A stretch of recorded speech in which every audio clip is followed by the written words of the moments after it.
الرجيم بسم الله الرحمن الرحيم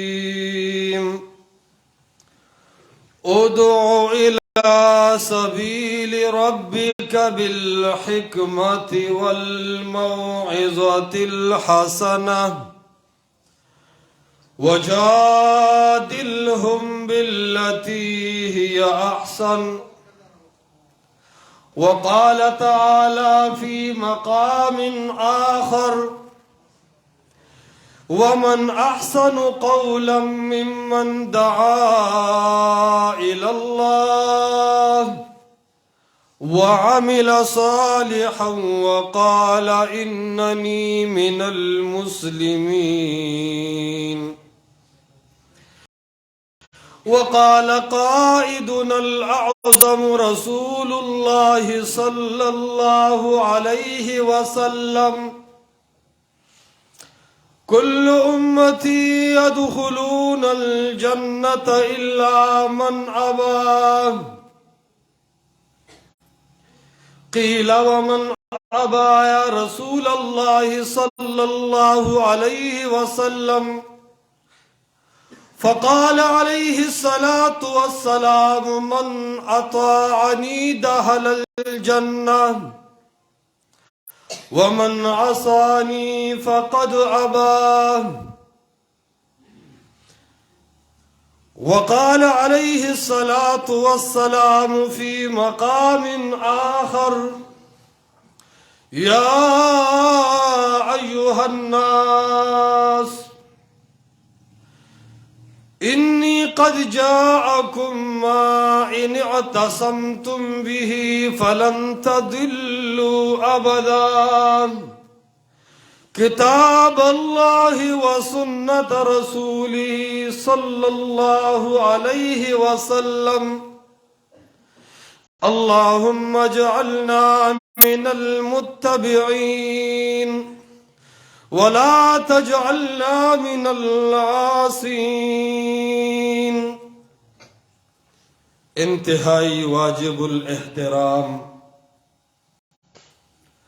دیر دا قدر لوړ مسلمانانو دیر دا زیات علم و عملنا منور علماء کرام اور ډیر د وجیحه مخونو اور د قرآن و د حدیث د کوونکو طلباء کرام اور د الله او د الله د رسول په مشن باندې ماینو نوجوانانو سپینګیرو بوډاګانو اور شاید د لوډ سپیکر په ذریعہ आवाज اوریدونکو کورونو کې تورسرو خویندو میندو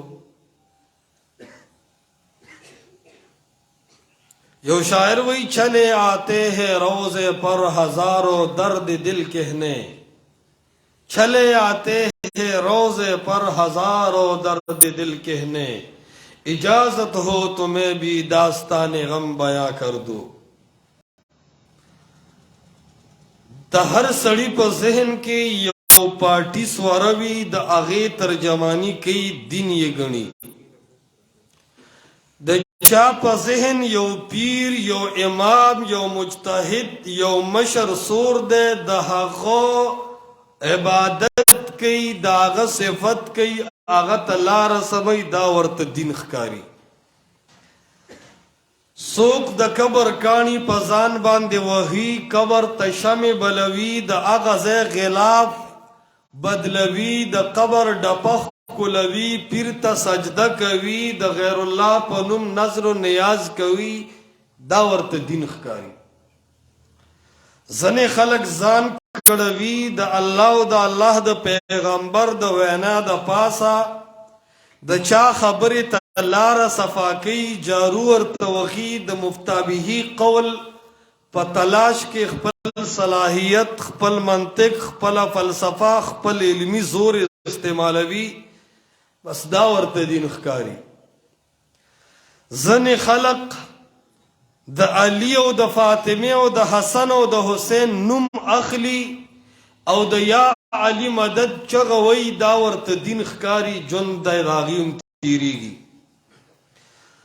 ځنې وایي زه صرف د قرآن حاکمیت منم د بخاري او د مسلم په سر ګزارونه کوي دا ورته یو دین ښکاري ژوند د هغې هم تېرېږي ای خلقو ما په زړه باندې یو درد راوړلی دی یو غم مې راوړلی دی یو پیغام مې راوړلی دی د چا پارټي مې ټارګټ نه ده د چا د جنډې بې عزتي مې مقصود نه ده د چا د پیر او د امام بد ویل مې زړه په کناره او د زړه په حاشیه کې هم نشته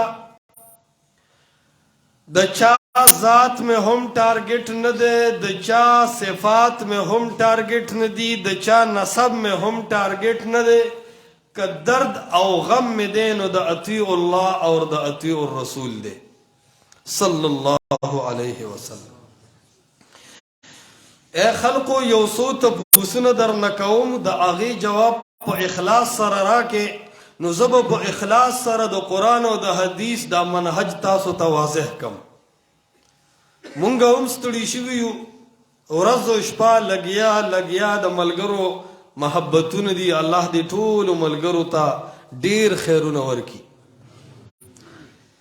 تاسو په الله یقین وکړئ زه درنه یو څو لنډ تپوسونه کوم خو چې د زړه د ژبې تار مو یو نی نو ما ته به جواب نه راکوئ ځکه هسې نه زه خطا یم تاسو هم راسره خطا شئ علما طبقه دې ما ته اشاره راکوي چې زه خطا کیږم عوام دې سوچ کوي هله دې جواب راکوي که ما سره ها ملاو کې نو دواړه خطا کیږو که زه خطا شم خو لوی علما دي ما ته به ووایي چې دلیل دا دی خو که تاسو مونږ ټول خطا شو بس خبره به ورانه شي اول دا تپوس کوم او ځان پوه کوم اسې ها سره ها مه ملاوئ مونږ تاسو ټولو رب ته سفر روان دی که نه دی روان سوچ کر بول مونږ تاسو واقعي د رب سره ملاویدونکي یو که نه یو صرف زما رای ده که ستاسو هم دا خبره ده سوچ سمجھ سره وایئ مونږ تاسو خالص چا سره ملاویدونکي یو مونږ د یو څو ورځو دپاره دې دنیا کې میلمانه یو که نه یو زمونږ ستاسو دا ډېرې ښایسته ځوانۍ او دا ډېر لوی حسن دا ډېر مال او دا ډېر طاقت یو ورځ د مرګ سره ختمېدونکی دی که نه دی ختمېدونکی زمونږ ستاسو چې کله مرګ راشي دا تمام صلاحیتونه د مرګ سره دنیا کې پاتې کیدونکي دي که نه دي دې قبر کې چې مونږ کیدي زمونږ رب سره تعلق او رب سره واسطه او د رب د طرف نه زمونږ یو امتحان یقیني سچ دی او که نه دی دا خبرې ټول منئ د سوچ کولو گنجائش ورکې شته دا یقینی او بدیهی خبری دی اور بدیهیات د تصورات و متعلقات نی پاغی دا ادوار ترشوی وی مرتبه د یقین در رسیدلی اے خلقو مونږ روان رب ته یو پیر له نه روان کنا یو مرید ته نه روان کنا د یو پاټه ته نه روان کنا د یو امام او د یو مجتهد سره خو زمون پیشی نشته کنا پیشی مو چا سره ده حساب کتاب برا سره څوک کوي اے خلقو هغه لار خپلول غواړي چې هغه رب ته واقع تللی ده هغه دستور او هغه منشور خپلول غواړي چې واقع د هغه لوی رب دستور او منشور دی اسې نه روان پېښور ته یو او د اسلام آباد ګاډي کې ناست یو په بله واوړو اول چې زمونږ تلل رب ته دي د رب لار پیژندل پکار دي که نه دي پیژندل پکار د دغې لارې دپاره خپل اصول دي کم ځای به سټاپ کې کم ځای به نه کې کم ځای به خوراک کې کم ځای به نه کې د دې لارې د اصولو دپاره الله محمد رسول الله صلی الله علیه وسلم را لېږلی دی که نه دی را لېږلی اے خلقو چې محمد مصطفی الله راولېږو دا لار چې کوم رب ته تللی ده د دې لارې پوره نوټیفیکیشن او د دې لار پوره لوکیشن او پته محمد رسول الله ښودلې ده که نه یې ده ښودلې؟ اے خلقو صفای د رب صفات مونږ ته بیان کړي دي که مبهم او مجمل یې پریښي دي؟ اے خلقو ټول وایه هغه رب ته د تللو لارې پوره بیان کړې ده که نیمګړې بیان کړې ده؟ پوره. وګورو چې هغه دا بلار څنګه بیان کړې ده. نو که چرې دا لار الله او د الله رسول بیان کړې وي په دې صحابه تلي دي هغې په دې لاره کې خبرې کړې نو موږ به پې ځو مجتهدین به پې روان وي اولیاء به پې روان وي جنډو والا به پې روان وي تنظیمونو والا به پې روان وي لار کې به د نورو تفصیلي خبرو گنجایش ولې د دې لارې بیان چا کړی دی؟ محمد رسول الله صلی الله علیه وسلم. د مختصر تمهید باندې اوس زه یو څو خبرې کوم. دا خو ټولو ومنلې که نه؟ که دې خبرو کې زما څه غلطي وي اول دا خبرې اصلاح کول غواړي رستو خبرې به هله مفید وي. د ټولو په اتفاق دی؟ د ټولو په اتفاق دی؟ بهرحال اے خلقو چې کله رب ته روان یو د ټولو نه اول رب یو عقیده غواړي رب یو نسبت غواړي رب یو تعلق غواړي رب د خپل ځان سره او د ستا په منځ کې یو نسبت غواړي هغه نسبت دی لا اله الا الله. امام قرطبی او لوی مفسر تیر شوی دی مولان طالبان پیژني هغه وایي ان اول ما یجب اظهاره ولا يجوز کتمانه امر التوحید. د ټولو نه اول هغه مسله ما یجب اظهاره چې د هغې ښکاره کول لازم دي ولا يجوز کتمانه او د هغې پټول ناروا دي. امر التوحید هغه د الله د یووالي مسله ده. اے مسلمانه ستا به زړه کې دا وي چې څنګه د چای ډوډۍ راکولو والا یو الله دی څنګه د ځمکې او د اسمان پیدا کوونکی یو الله دی څنګه د باران راورولو والا یو الله دی څنګه د ځمکې او د اسمان نظام چلونکی یو الله دی. اے مسلمانه دا عقیده به دې هم وي چې حاجت روا او مشکل کشا هم صرف اور صرف څوک دی؟ لږ ورو وایه څوک دی؟ څوک دی؟ الله.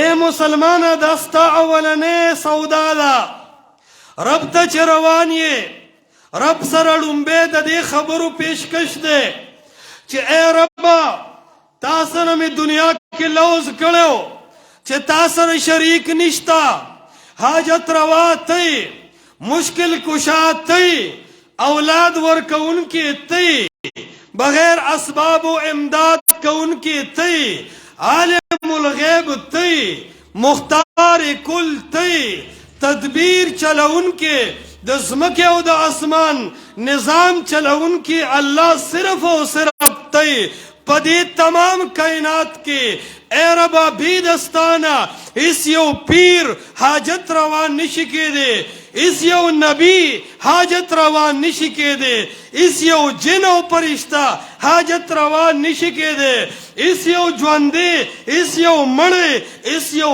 قبر هیڅ یو درګاه نه اکابر نه مقابر هیڅوک حاجت روا نشي کېدی هیڅوک مشکل کشا نشي کېدی هیڅوک عالم الغیب نشي کېدی د دې ټولو صفاتو چې صرف او صرف مستحق ذات دی.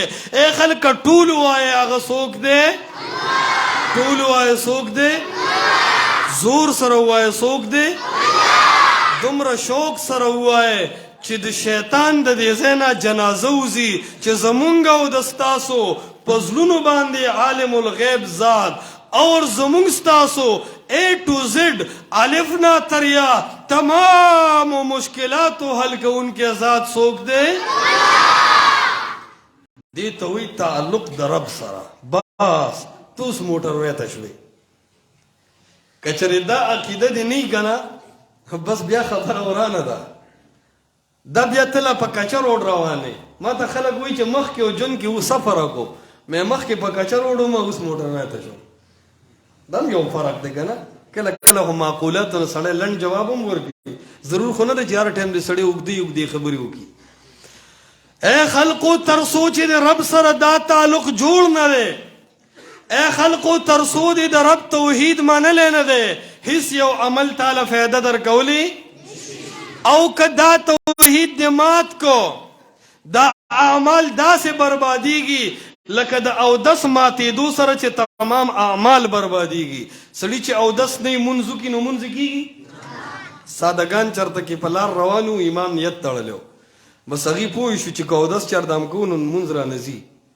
نو بس ډارک امام سره په مونځ کې داخل شو چې سلام جر باسې د په اوچت اواز یې وي شکر دی چې ډاره کوم نیت وتړو ګنې مونځ را نه شوی وه خلکو ته چې اودس وي اودس به اوس به د مونځ نه پس وکړو که نه داسې اودس پیدا کوي نه کوي نو به هر حال عرض مې دا دی اول رب سره دغه تعلق دی د دغه تعلق نه بعد دویمه مسله راځي د دغه رب د احکاماتو دپاره څه طریقې سره به دغه رب ته رسي دغه رب څوک رالیږلی دی چې ته هغه ته حاکم ووې ته د هغه اطاعت وکړې او د هغه په اطاعت ته رب ته لاړ شې ای خلقه رب به ډېر خلک نه وي رالیږلی یا به یې فقها او مجتهدین رالیږلي وي یا به محمد مصطفی رالیږلي وي ای خلقو د خپل ایمان په زور ووایه څوک یې رالیږلی دی یار بیا زور سره ووایه څوک یې رالیږلی دی دا د سوچ خبرې دي د جذباتو نه دي اے د هر مکتب فکر سره تعلق لرونکیا اے د حنفیت عالمه زما د زړه یخوالی اے د هر تنظیم او هر ډلې او هر جنډې پوجا کوونکیا ته مې مخاطب نه ته مې ټارګټ نه خدا ضرور وایما چې رب خو اعلان کړی دی یا ایها الذین آمنوا اطیعوا الله واطیعوا الرسول اے خلقو د الله ومنه اے خلقو د محمد مصطفی ومنه دریم ټکی نه دی ویلی بلکې دریمه موقع کې خدا سي ویلی دي ولا تبطلوا اعمالکم د محمد مصطفی د اطاعت په پرېښودو او د بل چا په حاکم جوړېدو خپل اعمال مه بربادوه علما پې پوه شو که نه شو په پوه ولا تبطلوا اعمالکم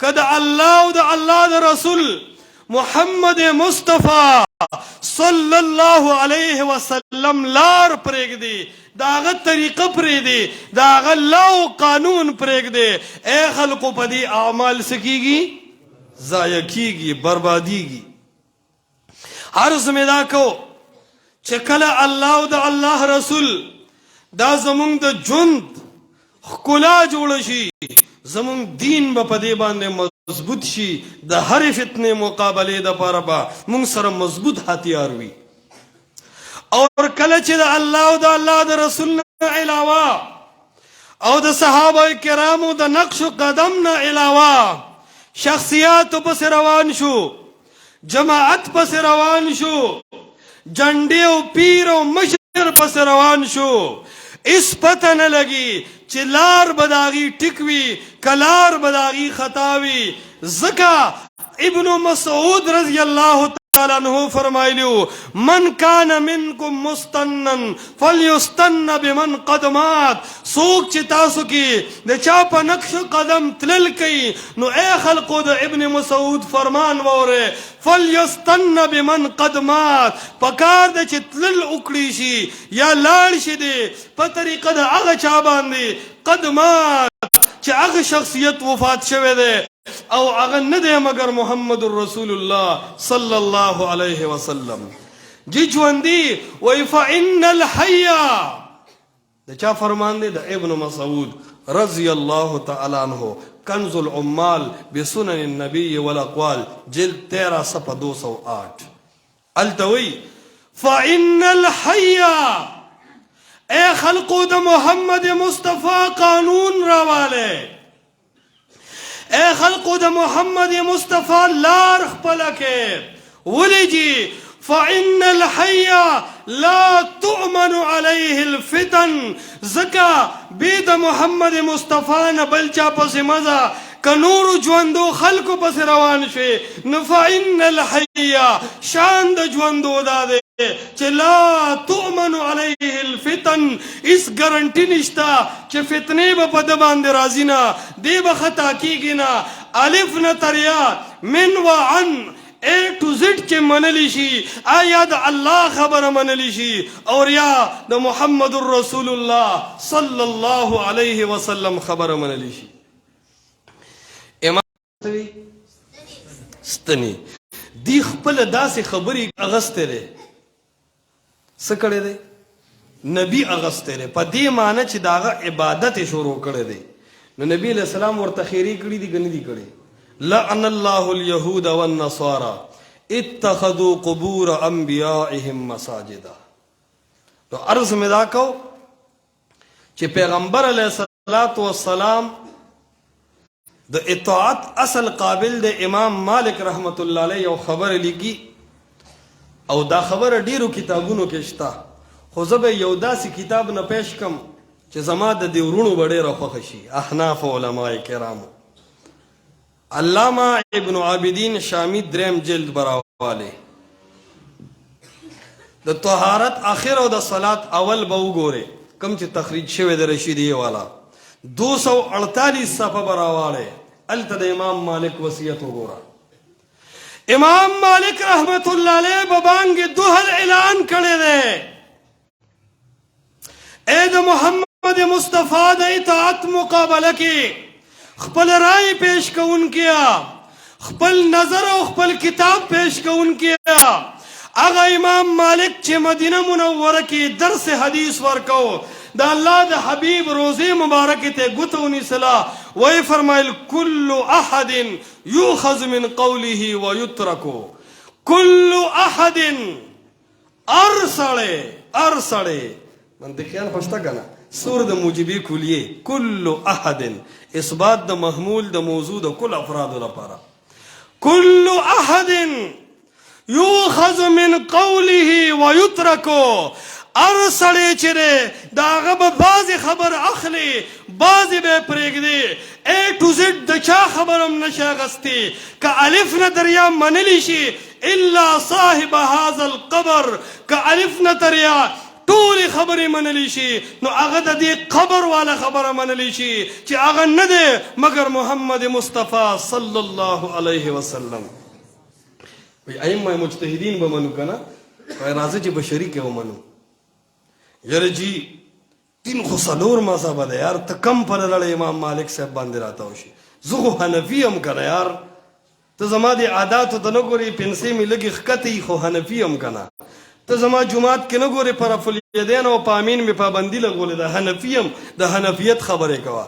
چلو دا درم جل نراشا اول جل دا شامع تا شامع نا ببار نوزو دی که دیر چل دے علماء دی کلام کے فیدی گنا علماء دی کلام کے بخیخی خبری رو باسی انشاءاللہ. ہدایہ بم گورے خوپا ہدایہ بگورے التنبیہ علی مشکلات الہدایہ ابن ابی العز حنفی سلفی ام حنفی دے ام سلفی دے خدا معنیت الجمع نہیں دی گولنو دا دوڑا جمع کی دی شی چی و سڑے حنفیم وی و حنفیم وی. ابن ابی العز گورا عبدالحی لکنوی رحمت اللہ علیہ گورا شاہ ولی اللہ محدث دہلوی گورا ٹھیک دا گنا جی. بہرحال شامی مقدمہ کی ہوئی دا شامی مقدمہ دی مکتبۃ الاحرار روزان لم چاپ کرده دا غالباً 188 صفحه دا دا سنره غنده مقدمه دا طلباء ازان تواخل اولی کے مقدمه دا ابن عابدین الشامی اگی کے دا امام ابو حنیفہ رحمت اللہ علیہ مسلک پا بانگ دو حل ذکر کرده اے زمان حنفیت رو را که دیوبندیت سره دی تعلق وی که بریلیت و سیفیت سره دی تعلق وی که احمد رضا خان بریلوی دی تحقیق نمتاثر ہے ہر یو چی راش اصول دی امام ابو حنیفہ رحمت اللہ علیہ وورا دا دی شامع خبرہ په فتاوا علمگیری کم اول دا، قاضی خان کم لیکلی دا، بحر الرائق کم لیکلی دا، دا کنز الدقائق شرح تصحیح الحقائق اردو کم نقل کرے دا، سراج الائمہ امام ابو حنیفہ رحمت اللہ علیہ فرمائے اے خلق وورے دا مفتابہی اقوال خبر نکوم، اے خلق وورے دا امام محمد امام ابو یوسف خبر نکوم، اے خلق وورے دا رفع الیدین و دا آمین پیسل نکوم، بلکہ اصول در بیانی امام ابو حنیفہ فرمائی اذا صح الحدیث فهو مذہبی، لان شد احادیث دی میدان تا اگورا اگورا اگورا، کم چی صحیح حدیث دی اگا واخلا، کم چی رائے و مفتابی قول دی اگا پریدا. ٹھیک شو گنے جی؟ نو دی آئمو ہم ویلی دی چی چا پس روان شے اللہ دا اللہ رسول پسی اذا صح الحدیث فهو مذہبی. بخایو ملی سے وہ اللہ سبحانہ وتعالی دے ورطا ہدایت نصیب کی، اگا یو بیان کو ویلی چی اے خلقا گورے وابیان زیاد شوی دی، تاسو با دے امام ابو حنیفہ رحمت اللہ علیہ مسلک نپرے دے، امام ابو حنیفہ پس روان شے، امام ابو حنیفہ پس روان شے. دا اہل الحدیث دا عوام نی دی، دا دے مولان نا سخت تکڑوی خوا، ذکر دیو سر دا سکرین شٹی موی دی یا دی ہم دی بس دی دیر زیاد تکڑوی. نو بہرحال دچ بیان ختم کو آگاو تو وی مولی سے بیو تا پوسو کم ویاو وی مونگ چا پس روان شو، وی تا وگونو که بوجه ورکڑوی خو امام ابو حنیفہ پس وی دیر خدا جی، وی دا امام ابو حنیفہ چا پس روانو غلی شو مولی سے تا توا مولی سے با مونگ خو امام ابو حنیفہ رحمت اللہ علیہ پسیزو، دا امام ابو حنیفہ رحمت اللہ علیہ خپل چا پس روانو. اگر توی بے وقوفا نو مجتہدو کنا آگا پسیز او توی طول عمر پیدایشی مجتہدو کنا دا غیر اجتہاد دا تقلید زمانے تیرا کڑے دا، اگر توی دمرا نپوی خو اللہ و دا اللہ رسول پس روانو کنا چو اس خو بکی گیر شو اللہ و دا اللہ رسول پس چروانو نو اغزان لدا اللہ و دا اللہ رسول لار خورا کڑے دا او مونگ تے خپل مذہب و خپل لار خورا کڑے دا او تی غلی کینا پا امام ابو حنیفہ بدگمانی مکو اگا کل تعالی خپل لار غورا کڑے دا. اوہو ای تالی باطل مقدم مثل چی اغنی دی ویلی چا ما پس روان شو زان لے دا قرآن و دا حدیث لار غورا کڑے دا، خوی مونگ بم قرآن و حدیث پس روان شو کنا. نو اگو توی چی تاکی خو چار دیر غٹ کار کڑے دا یارا تا سہندل چا جنگ ہولے دے وہی تے لوگ ادرے گا اکس بھی ویزا ادرے دم وی چی پنسے میں دیر براوی ماتے وی چی دا خوابی دے یارا. نو عرض دا دے چی مونگ با منو دا چا خبرہ دا اللہ دا اللہ دا اللہ دا اللہ دا رسول پاتش دا خبرہ چی یرا امامان یاد ساتے ستاب یو امام ابو حنیفہ رحمت اللہ علیہ مشری تب دا یو امام ابو حنیفہ عزت کے پا ہدایہ کی بار بار امام شافعی تا بلشان نسبتوں کے دے امام شافعی پا دلائلو بغلی تیرے گے چرت ہدایہ کی امام شافعیوں نگٹھلا چرت دا آغد دلیل تائید دے انکو ہمیشہ فقہ حنفی دے امام ابو حنیفہ دا آراؤ دلان دے راولے. اے خلقت یو امام لارے زوام تمام ائمہ مجتہدین دے اللہ رب العالمین داغی قبرون روخانہ کی زمین رائے داو کا ندا. احترام دا مجتہدین خدا اہل حدیث و نزدکا، احترام دا مجتہدین خود دا سلفیان و نزدکا، اور تو خو یو امام منے خدا سے زے کے منے چے بدنامے وی عقیدہ کے منم خو عقیدہ کے نمنم و فروع کے منم.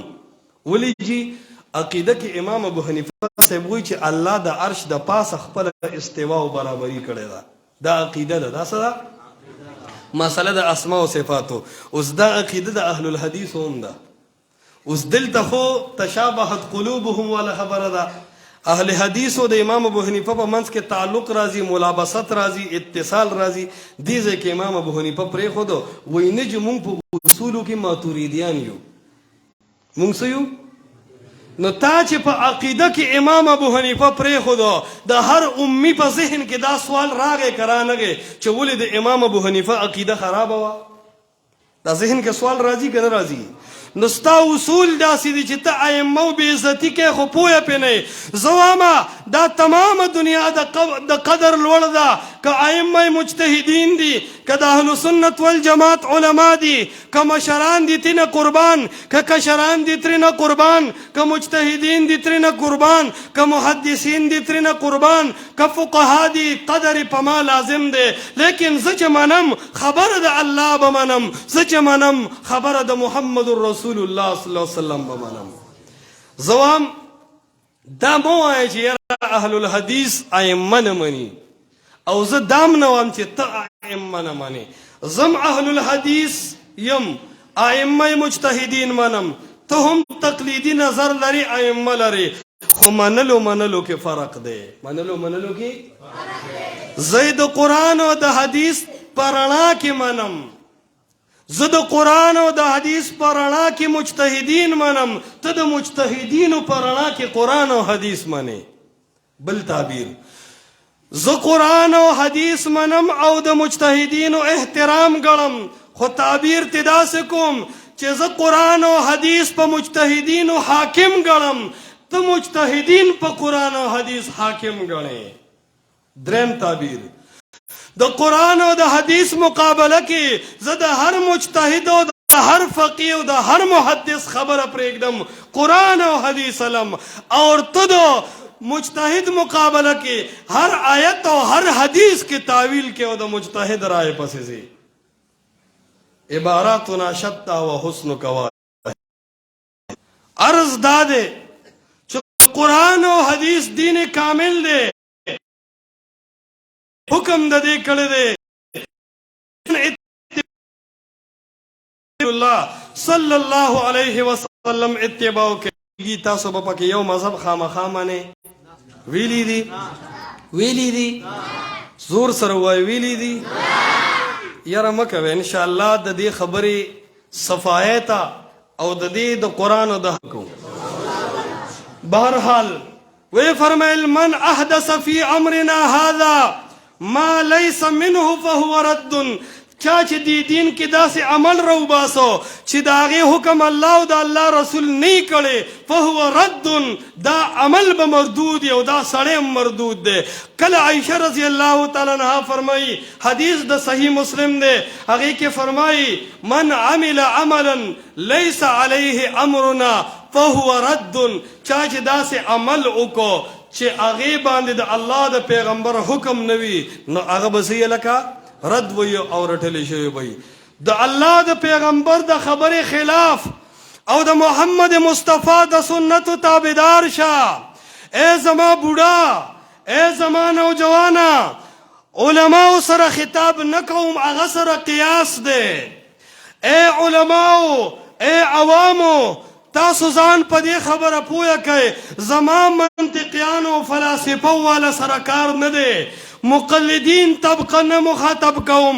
ای سپینګیریه بوډا، ای نوجوانا، تا ته وایم عزم وکړه د قرآن او د حدیث منهج تملا وتړه چې کله خبر شوې چې دا د الله حکم دی، کله خبر شوې چې دا د محمد مصطفی صلی الله علیه وسلم طریقه ده، خپل ایمان په وګوره، تمامه دنیا پرېږده، الله والا او رسول الله واخله. دا خپل ذمہ داری به ګڼو که نه به ګڼو؟ لنډه خبره کوم، چا چې د دې حدیثو سپکاوی کړی دی، الله ذلیل کړی دی. مسلم شریف خو تاسو ټول وایه، ریاض الصالحین خو بیا ډېر وایه، درسونه ترې کوئ. هغې کې یو واقعه راځي، پیغمبر علیه السلام ته یو بېدینه غونده سړی راغی او ډارې کې ډوډۍ شروع کړه. پیغمبر علیه السلام ورته فرمایي کل بیمینک و مما یلیک، خپلې مخې نه خوره او په ښي لاس یې خوره. په ګس لاس باندې روټۍ خوړله. انا سړی ورته وایي لا استطیعو، د کس ته ورته وایي، وایي زاړو په ښي لاس د روټۍ خوړلو طاقت نه لرم، هم په دې ګس به یې خورم. پیغمبر علیه السلام فرمایي لاستطعت، تا ته د اډو طاقت حاصل نشي چې ته په ښي لاس خورې. حدیث د مسلم په ګواه د علماو نه وکړې تپوس، فما رفع یده الی فی حتی ماتا، تر مرګه پورې د هغه ښی لاس تر خولې پورې اوچت نه شو، الله یې لاس شل کو. ولې د محمد مصطفی سنت ته بد وکتل. ای خلقو، د محمد مصطفی سنت کارا حدیثونو کې ثابت دي چې رفع الیدین د الله د پیغمبر سنت دي. والله خلک ورته ماشي شړل وایي که نه وایي وته؟ نن ورته مچان شړل وایي که نه وایي وته؟ نن ورته منسوخ عمل وایي که نه وایي ورته؟ نن ورته د مذهب نه وتل وایي که نه وایي ورته؟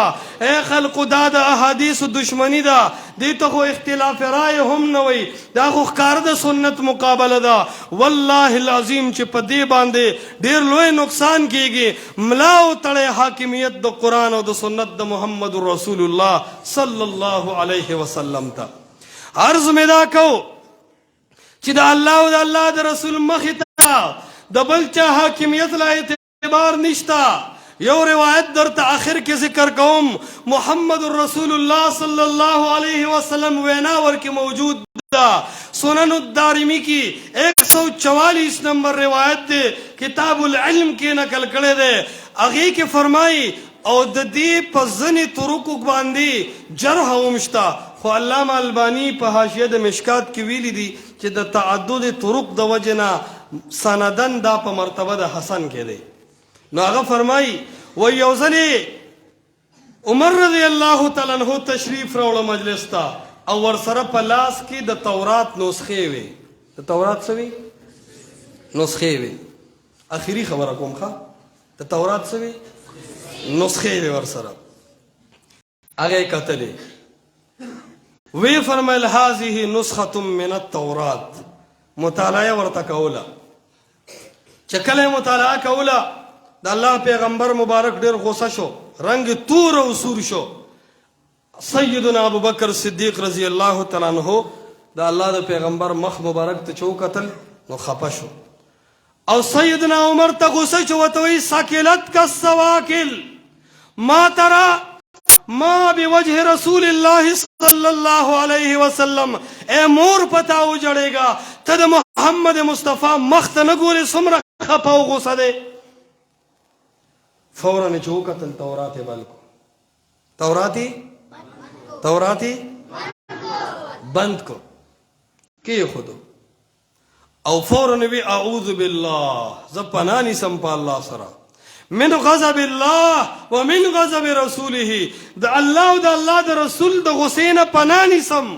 او ایفر اعوذ باللہ ربا و بالاسلام دینا رضیت بالله ربا وبالاسلام دینا وبمحمد صلی اللہ علیہ وسلم نبیا. زپدی رضایم چې زما رب الله دی، زپدی رضایم چې زما دین اسلام دی، اور زپدی رضایم چې زما مشر چې دی زما د اتباع لایق چې دی. آیو پیر نه دی، آیو مجتهد نه دی، آیو مشر نه دی، هغه یو کشر نه دی. وبمحمد صلی الله علیه وسلم نبیا. زپدی رضایم چې زما نبی محمد مصطفی صلی الله علیه وسلم دی. چې دا خبره وکړه نبی علیہ السلام پوه شو چې عمر اوس هوش کړي. یو جمله و فرمایله، اے خلکو که توجه را کوئ اخري خبره کوم، خو دې جملې ته به غوږ دی. توجه ده؟ ټولو توجه ده؟ پیغمبر پاک صلی الله علیه وسلم فرمایل لو بدا لکم موسی.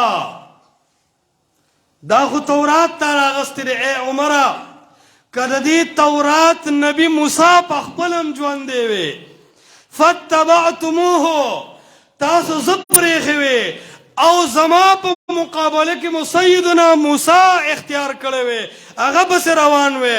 وترکتموني او زه مو پرېښې وې لضللتم عن سواء السبیل. لضللتم لا لام تاکید څه چل کی؟ تاکید راولي. انتخابي نشانه څه دی؟ زبري پې د عوامو خبره. لضلل تا نه وی، لضلل تا نه وی، لضللتم. دې تم کې مخاطبین څوک دي؟ بس تذکره پې نه کوو. لضللتم عن سواء السبیل. اے خلقو که زمانه بغیر تاسو موسی علیہ السلام پسې روان شئ نو گمراه کېږئ. اے خلقو چې د الله د پیغمبر مقابله کې سیدنا موسی علیہ السلام چې نبی دی، تمام مجتهدین او صحابه دي د هغه نه قربان شي. آیا دې د سیدنا موسی مقام ته رسیدی شي؟ وترکتمونی لضللتم عن سواء السبیل. که تاسو ما پرېږدئ زما مقابل کې امام ابو حنیفه خو پرېږده، امام شافعي پرېږده، امام مالک پرېږده، امام احمد نه یادوم چې زما مقابله کی نو سیدنا موسی پسې روان شي لضللتم عن سواء السبیل، نو د موسی علیه السلام تلو پسې بیا هم تاسو گمراه یې. چې د موسی علیه السلام پسې تلل او د محمد مصطفی سنت پرېښودلو باندې سړی گمراه کیږي. د چا د رای او د تنظیم او د پارټۍ او د مفتابهي قول په اتباع چې سړی د محمد مصطفی خبره پرېږدي گمراه به وي که گمراه به نه وي؟ ای اخر کې یو خبره وکړه د سرو زرو په اوبو د لیکلو قابله جمله ده، نوٹ کې ځان سره طلبا دا جمله اور حوالے ذمہ دار یم. سنن الدارمی روایت نمبر 144 کتاب العلم اولی کے حوالہ بیا نوٹ کے روایت دے جابر رضی اللہ تعالیٰ عنہ. بیاو فرمائل کمالی جملہ دا توجہ شتا پا دی جملہ با زد تقریر ختموم نو ذکر دا توام چی توجہ غوارم. توجہ شتا جی وی فرمائل لو کان موسیٰ حیا، اے خلقو کچرتا بالفرض والمحال موسی علیہ السلام ژوندی وي. پته لګي د نبی علیہ السلام هم دا عقیده وه چې موسی علیہ السلام ژوندی په حیات دنیوي سره خلاف ثابت دی. بعضو لا چې هغوی وایي انبیا ژوندي دي او منځونه کوي او رارسي او امداد کوي الی آخره. صحیح ده که نه؟ لو کان موسی حیا، اے زما امت کنن موسام ژوندی وی و ادرک نبوتی او زمان نبوتی مونده وی، نو اے خلق تاسو خو تاسو اے که سیدنا موسی ژوندی وی. د روایت دو الفاظ دی، یو کی داسی دی لتبعنی، بل کی داسی دی ما وسعه الا اتباعی. کنن موسی ژوندی وی، تورات ور سره وی، بیا هم چې زه موجود وی، نه د موسی علیہ السلام تورات چلیدو نه د موسی علیہ السلام نبوت چلیدو. چې زه موجود وی، موسی ژوندی وی، ما وسعه الا اتباعی. سیدنا موسی سره هم زما د تابعدارۍ نه بغیر بله لار نه وه. شان د محمد مصطفی ثابت شو که ثابت نشو؟ دې ته وایي حاکمیت د الله او د الله د رسول. دا خو لمونږ زور نه ورکوو چې دا مسله سخته ده او که نرمه. ظالمه زه درته په مینه او محبت وایم، فتوا نه لګوم. د الله او د الله د رسول مقابله کوي چې څوک بل څوک پالو کوي، بل چاته لایک کوي، بل چاته کمنټس کوي، د بل چا خبره شیر کوي، دا ظالمه سړی شرک ته رسي. زه دې شرک ټکي نه یو ځل بیا معافي غواړم، خو ته پې سوچ وکړه. زه یې نه وایم خو ته پې سوچ وکړه. رب ویلي دي ومن الناس، بعضې داسې مقلدین شته، من تبعیضیه دی که نه، ومن الناس طول نه یادوم خو بعضې یادوم. ومن الناس من يتخذ من دون الله اندادا، بعضې داسې خلک شته چې هغوی د الله نه علاوه نور خلک د الوهیت مقام ته رسولی دي، د هغوی په خبره لبیک وایي. که د رسول الله سنت هم مخې ته شي وایي زه پې د خپل مشر نه تپوس کوم، زه پې خپله فقه ګورم، زه یې مفتابهي اقوالو کې لټوم. الله فرمایي یحبونهم کحب الله. دا خو ته د خپل مشر سره داسې محبت کې چې د دې محبت لایق خو صرف او صرف الله دی.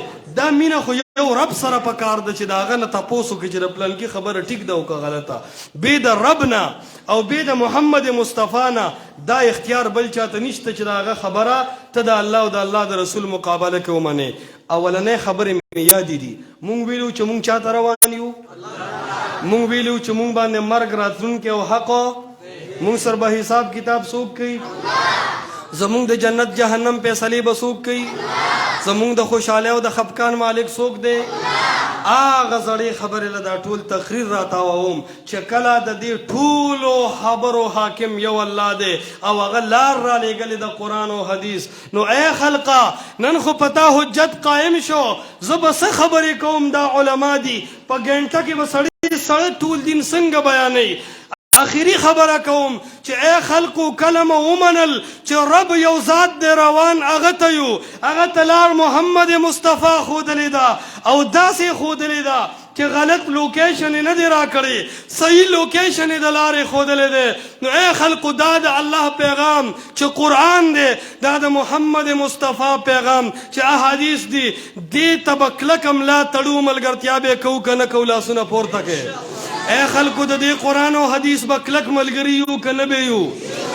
دا د قرآن او د حدیث پیغام به په ناره خېټه د دنیا ګوټ ګوټ ته رسوو که نه به رسوو د دې قرآن او د حدیث د وجې به مینې او محبتونه کوو که نه به کوو د دې قرآن او د حدیث نه منونکو سره به د الله دپاره اختلاف او بغض ساتو که نه به ساتو په دې قرآن او حدیث به خپل مال لګو که نه به لګو خپل جان به پې لګو که نه به لګو خپل بچي به د مشن حقه ته وقف کوو که نه به وقف کوو داسې به متفق او متحد په قرآن او په حدیث یو که نه به یو د الله او د الله د پیغمبر خبره به په تمامه دنیا غالبه ساتو که نه به ساتو د ټولو خلقو احترام سره سره به د الله او د الله د رسول خبرې ته د حاکمیت مقام ورکو که نه به ورکو د الله او د الله د رسول قدر به د تمام دنیا نه زیات وي که نه به وي اقول قولي هذا استغفر الله لي ولكم